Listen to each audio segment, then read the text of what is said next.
At exactly the same time, pretty much in 2002, we had packbot on a mission in Afghanistan, in Operation Enduring Freedom, and they were going into caves and tunnels and making it so people don't have to go up to IEDs. They used to send up people to bombs, and sometimes they would go off, right? If you send a robot off, if the bomb goes off, you lose a robot. If you send a person up and a bomb goes off, you lose a person. I think war is horrible. I would really like the world not to be at war, but we owe it to the people that we send into harm's way to have the most effective technology with them.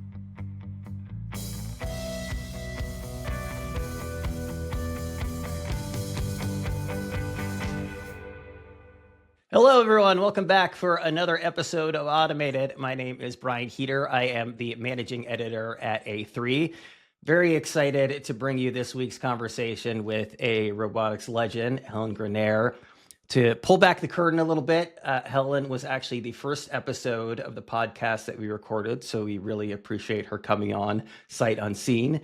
We talk about Helen's early work helping to keep iRobot afloat financially, her love affair with R2-D2, which I notice has become something of a theme amongst our guests on the show, along with her time as the CEO of Tertill and her work in the drone and defense world.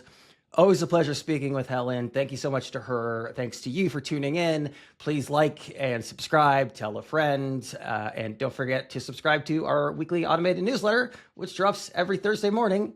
Please enjoy this conversation with Helen.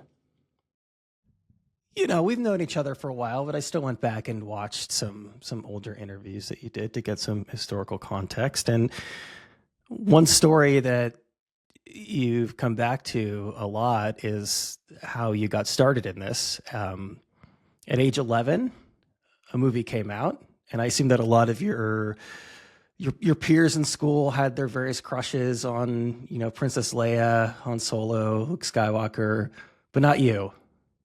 Yeah, it was R2-D2 from the beginning. And always. I just fell in love with R2-D2 because he's had a personality, an agenda, saves the universe, and, you know, was really more than a machine. And it kind of inspired me to try to build things that are machines, but, you know, more than machines. I'm curious, especially, you know, going through your history, again, starting with the Roomba and then going up to Tertill, what it means for you, what it means for a robot to have a personality. When Roomba was designed, you know, we didn't do it with a personality in mind. We did it with functionality in mind. But it turns out, you know, the best way to communicate for the budget that we had for parts was with the very inexpensive speaker. I really feel like it got a personality because, you know, you have a charge when it's starting to move and I'm done. And very sad if it gets like stuck on stairs or something like that. And all that was done by, you know, the engineers on the design team, just hacking with the code and with the ability. And they had a very limited number of notes they could use, so it wasn't like they had full spectrum of all the chords and all the notes. But they came up with something very compelling, I believe. R2-D2 is a good analogy here because we're not talking about the robot actually like speaking with you directly. We're talking about bleeps and like a few chimes, things like that. And that was enough to resonate with people? I believe it was more than enough to resonate. And I think it made a better connection than the pedagogical C3PO, who's, you know, very articulate and can explain things in many, many different languages and stuff. You really just get the emotions that R2's feeling. One of the things, as I've spoken with you and other iRobot folks over the years, that they keep coming back to is that people like to dress up their Roomba. They give their Roombas names. Like you sort of imbue your own personality on these robots kind of independently of what the robots do themselves, it seems. Yeah, I think people buy it as an appliance. But when they get it home and it's running around and the only thing they have experience with, avoiding things and, you know, going back and eating, you know, charging, the only experience they've had with something like that is a pet. So they start to name them and they start to put more intelligence sometimes than the robot had. I've had people swear to me that the Roomba moved its virtual wall so it could escape. And one put a plant pot in front of the virtual wall so it made it possible for it to escape. And, you know, when the robot does something, they kind of anthropomorphize it and put that, extra level of intelligence into it, even if it's really not there. I think you're describing here what is, I don't know if problem is the right word, but is a larger phenomenon with robots, and probably something that really changes people's expectations as far as what they're getting into, how smart these things are, how much autonomy they have. And because of that, correct me if I'm wrong, but I've always felt like this has been one of the large barriers as far as people adopting home robots, is when the robots actually come into their home, like even the best systems that we have right now are not going to meet their expectations. People have very large expectations about what a robot will be able to do. I think Roomba, when we first put it out there, expectations were high, but we were able to meet them because it really did a good job vacuuming. And the other robots that folks had tried, maybe weren't able to really fulfill what they promised to do. So I think on Roomba, we kept the expectations modest. It's going to vacuum. We didn't say it's going to go in and, dust and pick up the socks and, make you dinner. We said it's going to vacuum, and that's it. And so managing those customer expectations, I think, was really important. That's a fair point, and I think that maybe that's one of the key things that distinguished Roomba and robot vacuums generally from other home robots that I come before and since, is that this was launched with one very specific job in mind, and it did that job. And as long as you're able to deliver on that job, but subsequently, a lot of these systems that we're seeing now are giving people they're continuing to give people unrealistic expectations about what a robot can do in the home. I'm a robot evangelist, right? I'd love to see more robots in the home. I'd love to see that promise of a humanoid that could do everything in the home. But I think, unfortunately, we're a little ways from that dream. But I would like to see more of the chores done by robots. One example, another company that I jumped into, Tertill, was selling a weeding robot for home vegetable gardens. And I wouldn't want to garden without this robot anymore, because it made it so I didn't have to do the weeding every few days, every week. We had to close it down. We actually merged it with Harvest Automation, an agricultural company, because there just wasn't a large enough market for it. And so even though you have a product that does the job and works really well, it really didn't have that product market fit.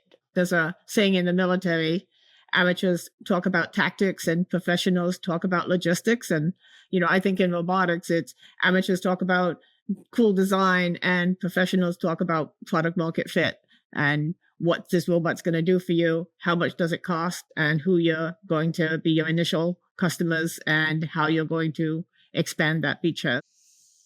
So it can still address something that people want, and it can still do that thing well. And ultimately, when it comes down to the market, that still might not be enough to actually sell enough of these. Yes, I think we were maybe smart, maybe lucky with Roomba, but pretty much everybody has a floor that needs vacuuming.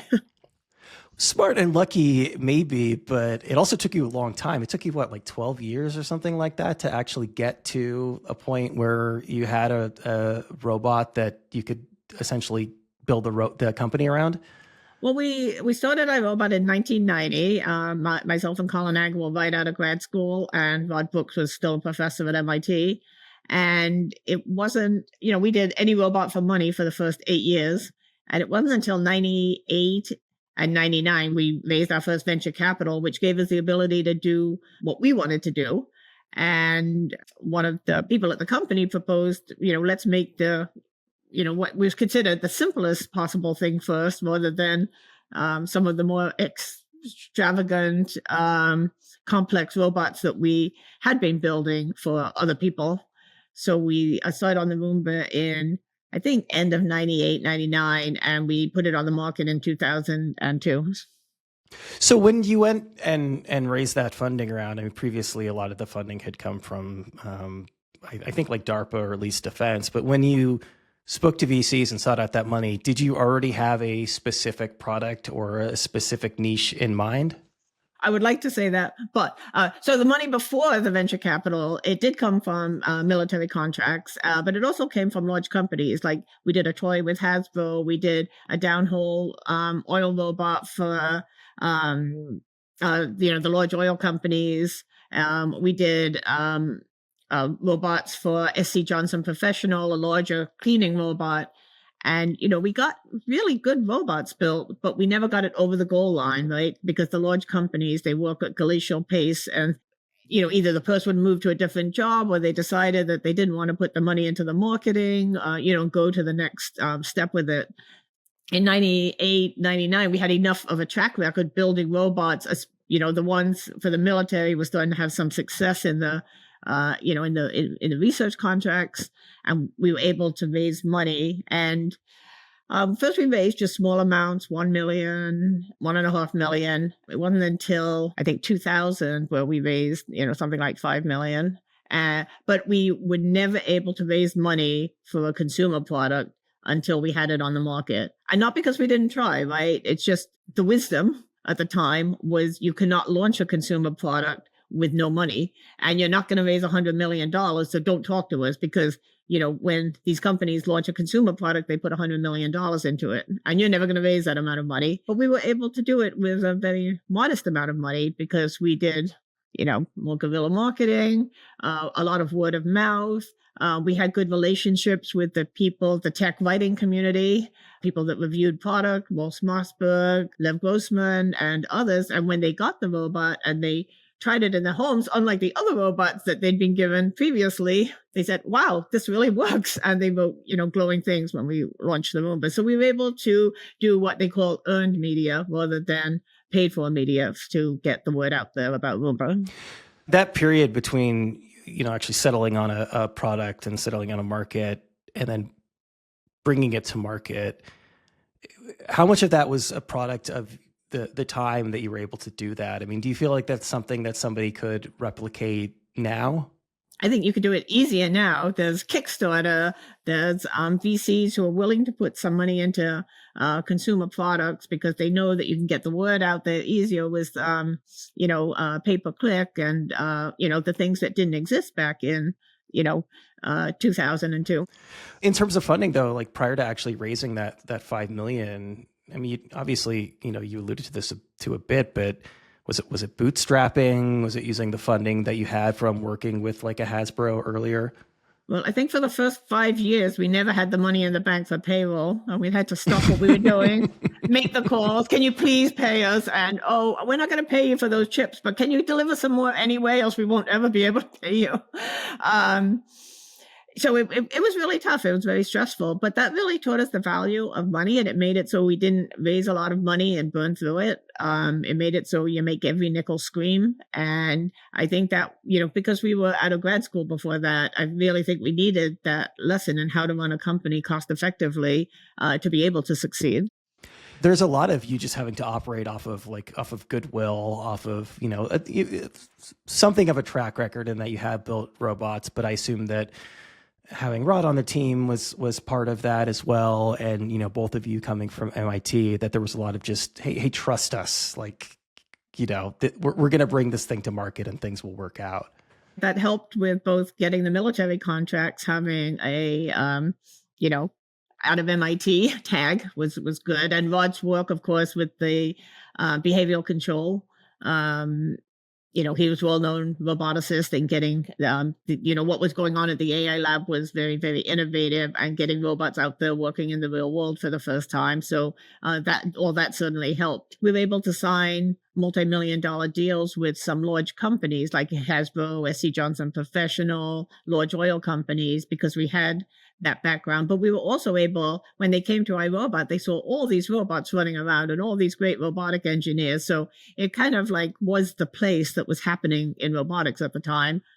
That's really fun. Yeah, I tell this story a lot. So I had been at TechCrunch for about a year or two, and we decided that we were going to do a robotics event at MIT. And prior to that, we had a dinner. We invited a bunch of folks in the industry, in the area. And, it dawned on me pretty quickly that every single person in that room had worked at iRobot at some time. Like, iRobot was really this foundational company for so many of the other startups and robotics companies that have come since. Right. When Bell Labs broke up, they called them the baby Bills. We call them the baby bots of Boston.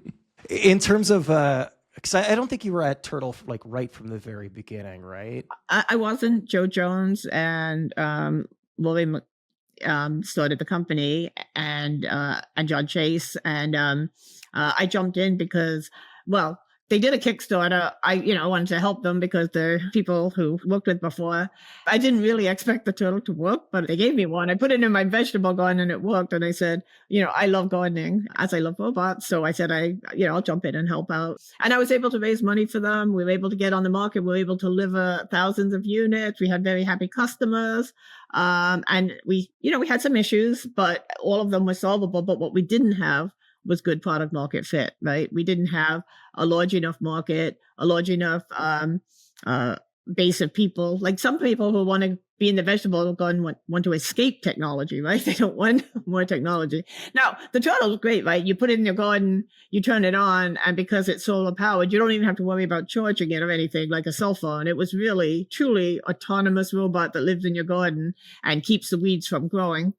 I also discovered, which I didn't realize when I jumped in, is that it really wasn't readily expandable to all the landscape beds, the foundation beds around the home. Because anything with mulch on it, the weeds have already set roots and they are able to keep growing if you cut their heads off. But if you're on bare dirt, like in many vegetable gardens, if you cut their heads off, they just shrivel up and die. Why didn't you expect it to work initially before you started using it? I think it was just, living in your garden for an entire summer. That would be hard. What about rain? What about mud? What about getting, stuck down in the mud and stuff? The vegetable garden, it's a tough environment, right? Reliability issues, water issues. I was just thinking of all these issues, but if I had it in my garden, and it really worked. I thought all these issues are solvable. But, it was that one part that I didn't see, that it couldn't expand to the next, the method that we're using for weeding didn't expand to the next level. This isn't going to come as a surprise to anyone, but obviously most startups fail. I think people understand that. And certainly like in robotics, a notoriously difficult space. In an instance like that, though, with Tertill, and maybe this applies to Cyphy Works as well to some degree, when you really believe in the product, but it just doesn't work out like you expect, and maybe it doesn't take off quite like the Roomba did. Does that dissuade you from getting back into this in the future? Do you tell yourself like I'm not going to go through this again? No, it doesn't, because I was very fortunate, right? Even though success at iRobot was not an overnight success, right? I had, reasonable financial success pretty early and, took it off. So I have to worry about making a living. And so that actually opens things up, that I can take those risks and not have to worry. I want robots to exist. I want to be pushing on robotic technology. And so, yeah, I would jump back into with the right opportunity. So where are you now exactly? I know you're working with a VC fund. Is that something?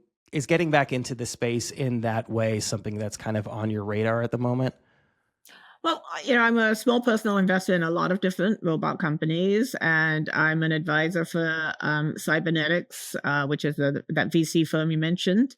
And I really enjoy helping out, and both financially, but also being able to help with the experiences that I've had to get people hopefully going quicker, not have to reinvent the wheel. And you're still interested in the home?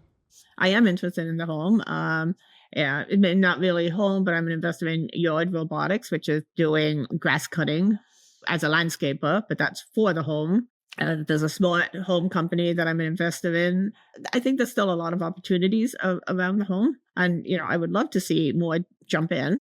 We talked a little bit at the top about humanoids, and Rodney Brooks in particular has been very skeptical about humanoid robots, about that form factor. But it sounds like you're maybe not entirely on the same page, that you do have some faith that at least some point down the road, like we are going to have humanoids in the home. So I've heard Colin Moore be more anti-humanoid. Rod, because he had Rethink Robotics, which multiple degrees of freedom. And he spoke very eloquently about the gap. And then this was like 20 plus years ago about the gap we're starting to get with humanoids, with the Far East and stuff. So I think Rod's been a supporter of, getting more and more technology into the into the mix. I'm a techno optimist, right? I think one day it'll come. Unfortunately, I don't think this generation is the one that's going to make it into the home because of cost and because of product market fit. I don't think they do enough yet to have people take out their wallets and say, I got to have one. That doesn't mean you won't have early adopters, right? But I don't think they're able to do enough for the dollar. Yeah, that's fair. The word I probably should have used is pragmatic when he's speaking. Rod is speaking about this specifically in terms of, it's not that he doesn't ever see this happening. It's that his timeline seems to be a lot longer than obviously a lot of the kind of evangelists and people who are pushing that in the space. In terms of, like generative AI and LLMs and those breakthroughs that we've been really seeing in a major way over the past few years, how much of an accelerant do you think that's ultimately going to be for robotics and home robotics in particular? I mean, I think it's very useful if, for the communication, for having it act in a more natural interface. Then again, having a big button on Roomba that says clean or just come out on a schedule can also get the job done. I think getting some foundational models, getting things so people don't have to start from scratch. I mean, it's really wonderful how you can start out today with, not just to pick one, but, with NVIDIA's Isaac and being able to, just start without having to do what we did, which was to invent a whole robot operating system, multiple ones for different types of tasks. We had the military one and then one for the consumer products, right? And that's all stuff that we had to invest a lot of money and we had a lot of false starts and, a lot of things have to be redone and go into technical debt and have to do it over. And that took a lot of time and money. And now people can kind of start and just work on the application, which I think is very powerful.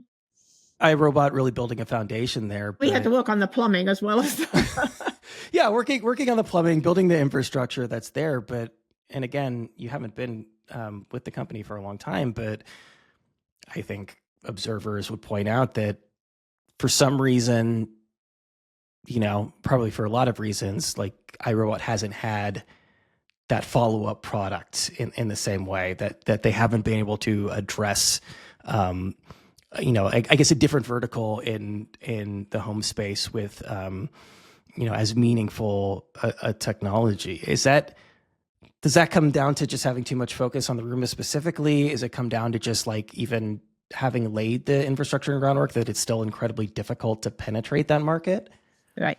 So, after we took iRobot public in 2005, that was 15 years on. I stayed on for 3 more years. That was till 2008. And then I did a drone company. So I don't like to speak about what's happening at iRobot because I don't have any other knowledge than what other folks have. But I think the robot vacuuming market is big enough that if you focus on it and win it, that's enough for any company, but you have to win it. And I think the problem right now is other folks are coming on strong in that market. Now, we thought we put it on the market in 2002, right? We thought by 2004 we would have really strong competition, and it didn't happen. And then the next year it didn't happen. Then the next year it didn't happen. And we thought for sure the large Korean companies, Samsung, LG, would just be able to take our stuff and get around the patents and stuff. And that didn't happen. And so it's really taken a long, long time for folks to be able to, start succeeding.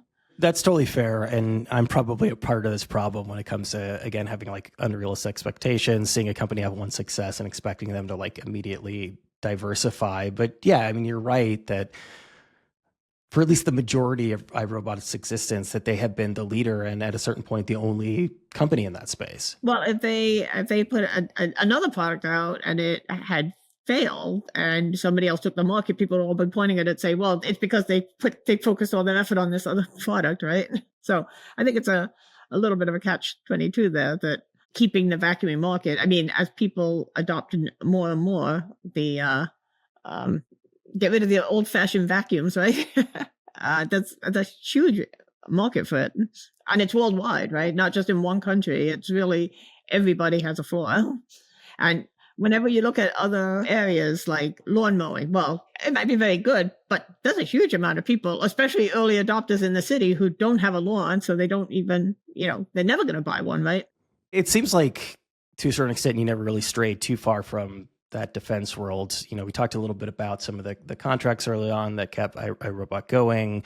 Obviously, iRobot eventually spins that. The first time I visited the iRobot offices in Bedford, the military robots were still there. And there was in the parking lot, there was like a space outside where they did the testing. And it always struck me as this kind of, I don't want to say disconnect, but like an odd, like a bifurcation in the company that primarily you're making this home robot, but also you're, still making these defense robots. Why did defense continue to be a big part of the company for as long as it did? They sold it after I left. So sometime after 2008. Well, it really helped, right? Because we'd talk to some investors and they don't want to have anything to do with consumer, but they were enthralled with what we were doing for defense and how that segues into industrial. At exactly the same time, pretty much in 2002, we had the packbot on a mission in Afghanistan, in Operation Enduring Freedom, and they were getting rave reviews going, with a quick reaction force, going into caves and tunnels and making it so people don't have to go up to IEDs. And then we started to get bigger and bigger contracts. I mean, some of them, you could have contracts over $100 million each, right? So I think it really helped because when Roomba had, a down, sometimes the military was up. And when the military was down, the Roomba was up. So it did help with diversification. It was a little bit of a stretch too far for some investors, right? Because they have expertise in either consumer goods or in military and industrial. So sometimes it was hard to get the people because they don't know anything about the other topic. But to us, they both hit at the same time. And the military stuff was sold first to FLIR and then to Teradyne, and it's still going very strong.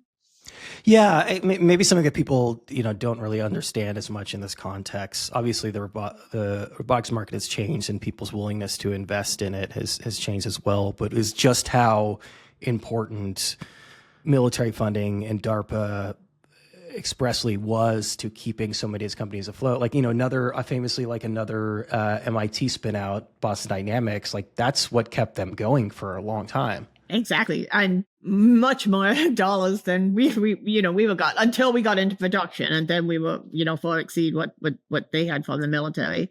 While I was there, I calculated once we sold over $1 billion of robots to the military. You're talking about the initial research funding. We couldn't have kept afloat. We couldn't have kept the lights on, right? We wouldn't have had the engineers on staff to be able to come up with the Roomba. And, we wouldn't have been able to get the venture capital funding, but with just an idea at that time. Now it's a little different, but at that time it was, we had to have something to show people that we can build really amazing things. You alluded to investors' hesitation as far as, that being like too diverse and a lot of them just not understanding both spaces at the same time. But were there at certain points hesitations as far as just investing in a company that was directly involved with the military? I didn't really sense that from an investor point of view. Our robots, have been credited with saving the lives of hundreds of soldiers and thousands of civilians. We were not building armed robots. And I think it was actually a very feel-good part of the story that we're helping, defend America. Yeah, I did want to talk a little bit about, obviously this has been in the news for the last several years, but that kind of question around actually weaponizing the robots themselves. Is that a bridge too far, you feel like, for you? Before that, I just wanted to say that we did actually run focus groups and studies, and it seemed like a net benefit to the consumer who were buying the Roomba that we had these other industrial and military robots that they thought of as more high-tech, more of the futuristic company because we had these other robots. So I think there was one generation we even put them in the literature about the Roomba. We should clarify. So we're talking about search and rescue and reconnaissance here. Those and IED disposal, right? They used to send up people to bombs, and sometimes they would go off, right? If you send a robot off, if the bomb goes off, you lose a robot. If you send a person up and a bomb goes off, you lose a person.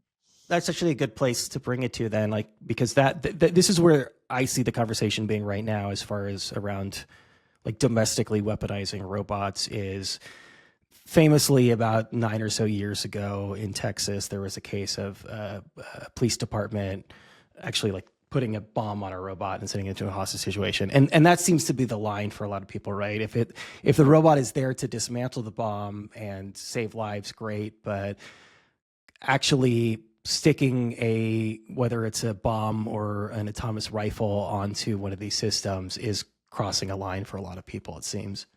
I don't know. You see what's happening in the world, right? You see what's happening in Ukraine. One of the best weapons that they have to defend the country is a drone with a bomb on it.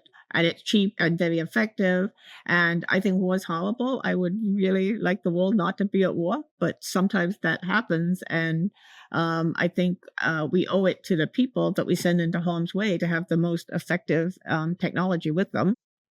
What kept you in and around defense for so long? So, as we alluded to earlier, you were at Cyphy Works as CEO for a while, and then you actually started working, I think, after that directly with the military. So that became a really important part of your life for a long stretch, it seems. Again, ours were mostly used for reconnaissance and surveillance and communications. When you fly an antenna up high, it works a lot better than when it's on the ground. We had done some of the first drone delivery demos for UPS out to islands off the coast of Massachusetts here. I really do believe drones are an amazing robotic technology. Like when I looked at what we were doing with the packbots and the military robots, and I thought about what would disrupt them, it's drones all the way. So that's why I started a drone company. Do you feel like, to a certain extent, that Cyphy is maybe another case of maybe being a little too early to the market? No, I lost control of it to the venture capitalists, and they didn't understand the military market. They didn't want to understand it at the time. Now there's been more successes in the military market. I think they get it more, but they didn't understand the acquisitions route. They didn't understand that it takes some time. They didn't understand the strategy we had to get it out with rapid equipping and then to have the acquisitions be working in the background to get it there. And we had all that stuff set up, but we didn't have the right funders for it. Specifically, what didn't they understand, and why is that military market so different than what I guess most VCs are used to? Well, it's different because you kind of almost have to figure out how to get around the system, and the way that we got around the system with packbot and with what we were doing with Cyphy was to get it into rapid equipping, getting that stamp of approval that it's deployed.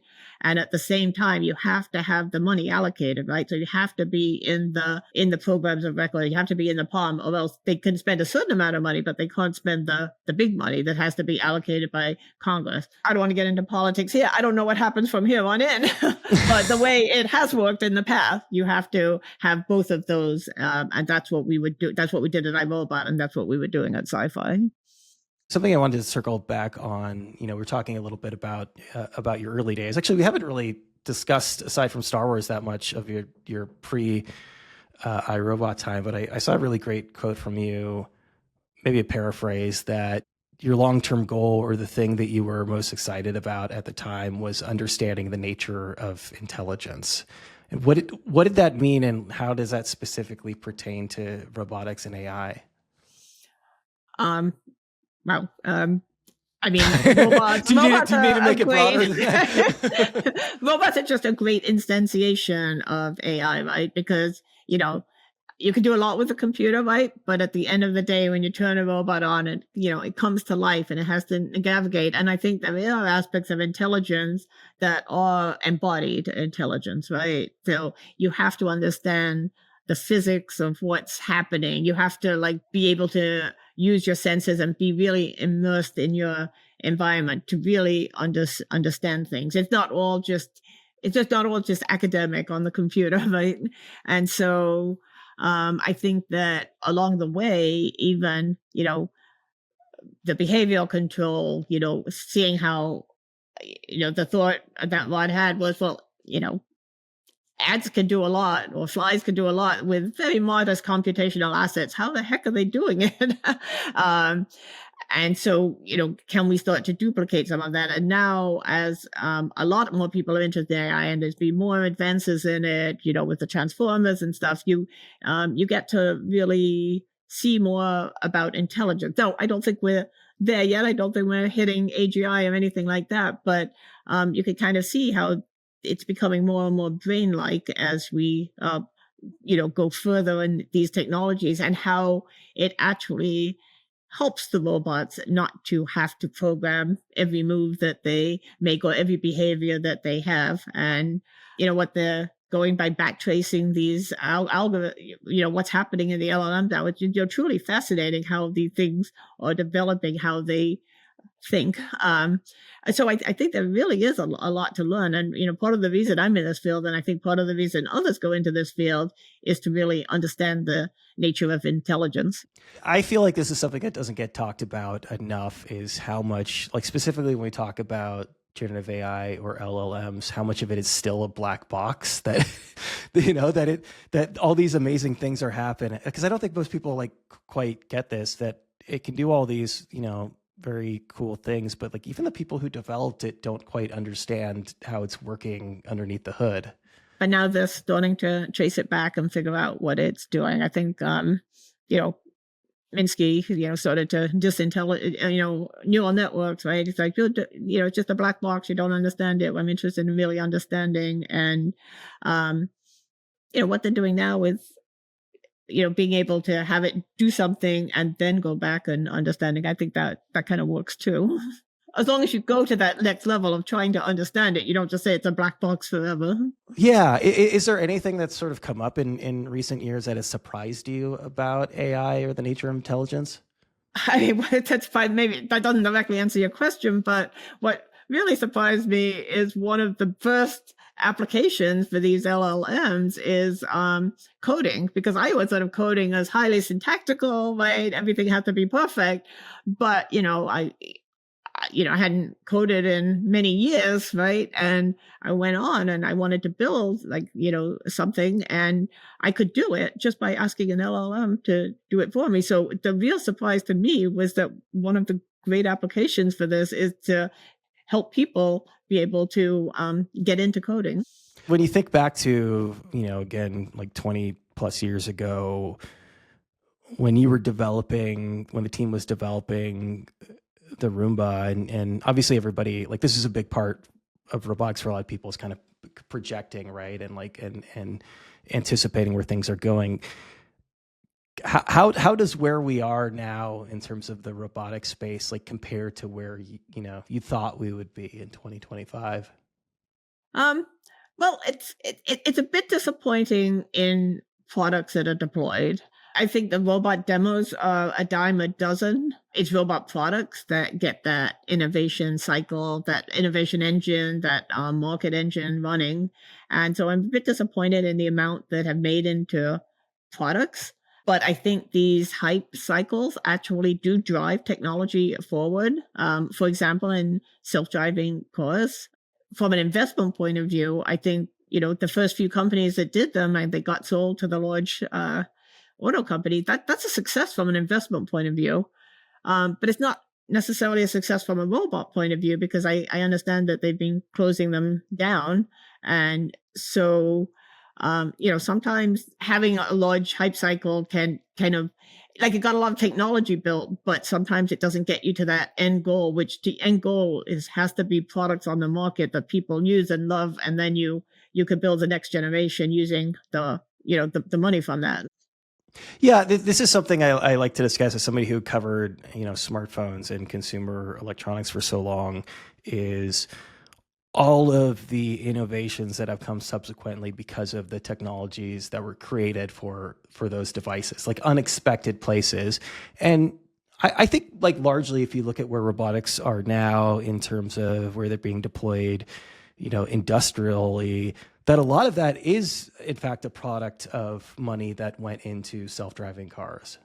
A lot of the helping features on the cars are wonderful, right? And they're going to save a lot of lives themselves. Having the car not smash into things, being able to see, things with cameras in the back and on the sides, and not being able to change lanes without, having to. There's just so many things that are coming out of it, and I think that's all good. But I would like to see, like, the disappointment to me is there's not more robot products successful robot products on the market. Yeah, disappointing to you, and I assume, like, to a certain extent, disappointing to the average consumer. And I wonder if, to a certain degree, if these hype cycles can actually like set technology back in that way. Right, but I think the technology gets developed and things will rise from the ashes. Either people take a little of the technology and put it into something else, or the next generation of people that worked at those companies, they're going to say, wow, we could do better than that. We could do it cheaper than that. We could do it. Oh, this is what they got wrong. And I think it really has to happen to get to that next level. It's always hard to say when you're in it.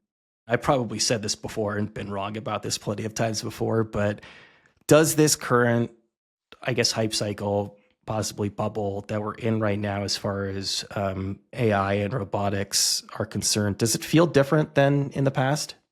It doesn't feel different to me because remember, it was in the 90s, Bill Gates put out an article like the robots are going to be the center of the automated house. And I've heard that every decade since, and I still keep hearing it. And what I like to hear is, this is exactly what the robot's going to do, like the Roomba cleaning floors or the Tertill weeding, doing all these other things that people have to do all the time. Obviously, chronologically we are, but do you feel like we're at least like closer to that point than we were when Bill Gates said that? I think we are, because there's a lot of great technology out there and people haven't really put it into product form with a product market fit yet. But I think it will happen because there's lots of great technology that you can see how things could be able to do these jobs now. Just it's going to take a small group of people, like we had working on the Roomba, like we had working on the packbot, a small group of people that are really passionate about it, that are given the means and that self-motivated passion to just push through all obstacles and get it on the market. I don't want to make you talk about anything that you can't talk about at this point, but do you see a clear need in the market as far as like homes are concerned that can be addressed by robotics the next 4 or 5 years? I think what people want is folding the laundry, doing, more of the weeding, doing the windows. I think there's still a lot of things that people are spending way too much time of their lives doing that should be done automated. I'm a little hesitant to say it's going to be a humanoid because of the cost, but some of the technologies that are being developed for the humanoid, the vision system, the dexterous manipulation, maybe those will play a part in the solutions. There you go. Thanks so much to Helen Grenier for taking the time to speak with us. Really enjoyed that conversation. If you made it this deep into the show, please please subscribe, please tell a friend that you both liked and subscribe, and head on over to automated.fm where you can subscribe, but in that case, over to the newsletter of the same name. And we will see you next week for another episode of Automated.